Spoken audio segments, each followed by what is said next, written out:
একজন যুবক একটি শীর্ষ আইটি কোম্পানিতে তার কর্মজীবন শুরু করেছিলেন। এই তরুণ ছিলেন উচ্চাকাঙ্ক্ষায় ভরপুর এবং তিনি একটি মর্যাদাপূর্ণ চাকরি পাওয়ার জন্য নিজেকে গর্বিত মনে করেন। আধুনিক অফিস, স্মার্ট সহকর্মী, শীততাপ নিয়ন্ত্রিত কেবিন এবং ক্রমবর্ধমান বেতন তাকে সফলতার অনুভূতি দিয়েছিল। তিনি আত্মবিশ্বাসের সাথে হাঁটতেন, পালিশ করা জুতো পরতেন এবং কর্পোরেট সাফল্যের গর্ব তিনি নিজ কাঁধে বহন করতেন। অফিসের গেটের ঠিক বাইরে আরেকজন যুবক নিজে তার সামান্য সঞ্চয় দিয়ে রাস্তার ধারে একটি খাবারের দোকান স্থাপন করেছিলেন, যেটি একটি ঠেলা গাড়ির উপর নির্মায়মান। প্রতিদিন সকালে তিনি তার জায়গা পরিষ্কার করতেন, ঠেলা গাড়ি সাজাতেন এবং তীব্র রোদের নিচে দাঁড়িয়ে পথচারীদের প্রফুল্লভাবে ডাকতেন। এবং তিনি প্রতিটি গ্রাহকের সাথে খুব ভালো আচরণ করতেন এবং তার খাবারগুলো একটু নাটকীয়ভাবে পরিবেশন করতেন। তার কোনো ইউনিফর্ম ছিল না, কোনো অভিনব রান্নাঘর ছিল না, কিন্তু তিনি একটি স্বপ্ন বহন করতেন। অফিসের ওই কর্মী প্রায় তাকে দেখতেন এবং সহকর্মীদের সাথে হেসে বলতেন, দেখো এই লোকটা খাবার বিক্রি করছে যেন তার 5 তারার রেস্তোরাঁ। কখনো সুবিধার জন্য তিনি একটি স্ন্যাক কিনতেন এবং মজা করে বলতেন, তোমার তো বেশ মার্কেটিং দক্ষতা আছে, কখনো আমাদের মতো কোম্পানিতে যোগ দেওয়ার কথা ভেবেছো? আমি হয়তো তোমাকে রেকমেন্ড করতে পারি।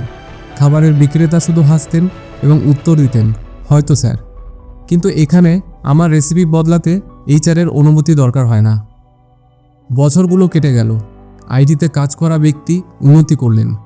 তিনি একজন সিনিয়র এক্সিকিউটিভ হলেন। সঙ্গে এলো আরও ভালো চেয়ার, আরও অভিনব বিজনেস কার্ড এবং অফুরন্ত মিটিং। রাস্তার ওপারে খাবারের ঠেলাগাড়িটি একটি সাধারণ প্রতিষ্ঠানে পরিণত হয়েছিল। এই প্রতিষ্ঠানটির একটি নামকরণ হলো। একজন ক্যাশিয়ার, কয়েকটি টেবিল এবং দুপুরের খাবারের সময় লম্বা লাইন হতে শুরু করলো। একদিন দুপুরে পাশ দিয়ে হেঁটে যাওয়ার সময় আইটি কর্মীটি হেসে বললেন, বেশ ভালো, কিন্তু ভাবো তুমি যদি আমার মতো কোম্পানিতে যোগ দিতে, তাহলে এতদিনে অনেক বড় কিছু হতে। বিক্রেতা হেসে উত্তর দিলেন, অফিসে যখন তোমার চায়ের বিরতিতে দেরি হবে, এখানে চলে এসো, আমরা তাড়াতাড়ি খাবার পরিবেশন করি। আরও 5 বছর কেটে গেল। আইটি কর্মী এখন ম্যানেজার, আরও দায়িত্ব, আরও বেতন, আরও কম সময়। একদিন তিনি নতুন কিছু লক্ষ্য করলেন। খাবারের প্রতিষ্ঠানটা আর নেই, তার জায়গায় দাঁড়িয়ে আছে একটি আধুনিক রেস্তোরাঁ, কাচের দরজা, শীততাপ নিয়ন্ত্রণ, অনলাইন অর্ডার এবং ইউনিফর্ম পরা কর্মী। কৌতূহলী হয়ে তিনি ভিতরে প্রবেশ করলেন। কাউন্টারে দাঁড়িয়ে ছিলেন সেই একই বিক্রেতা, এখন ফর্মাল পোশাকে, একজন পাকা উদ্যোক্তার মতো তার কর্মীদের পরিচালনা করছেন। ম্যানেজার হেসে বললেন, তাহলে অবশেষে বড় হয়ে গেছো।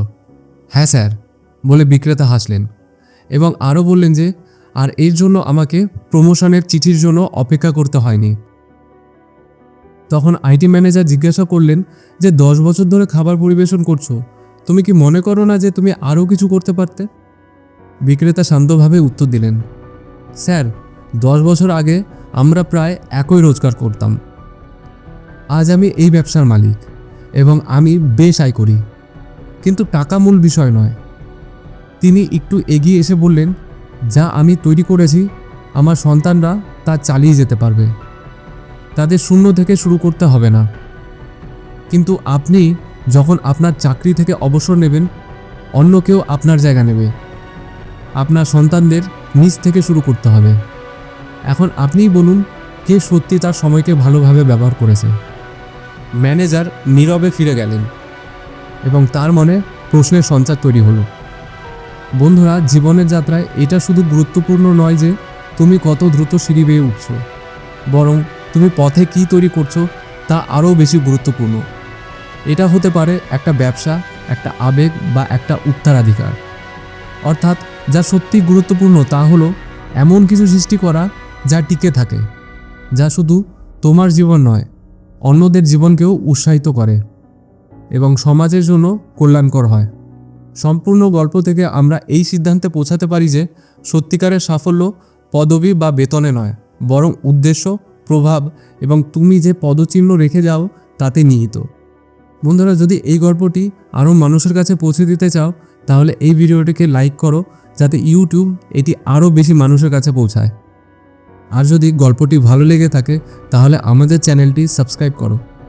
পরের বার এমন আরেকটি গল্প নিয়ে আবার দেখা হবে। ততক্ষণ ধৈর্য ধরো, কৃতজ্ঞ থাকো এবং জীবনে এগিয়ে যাও।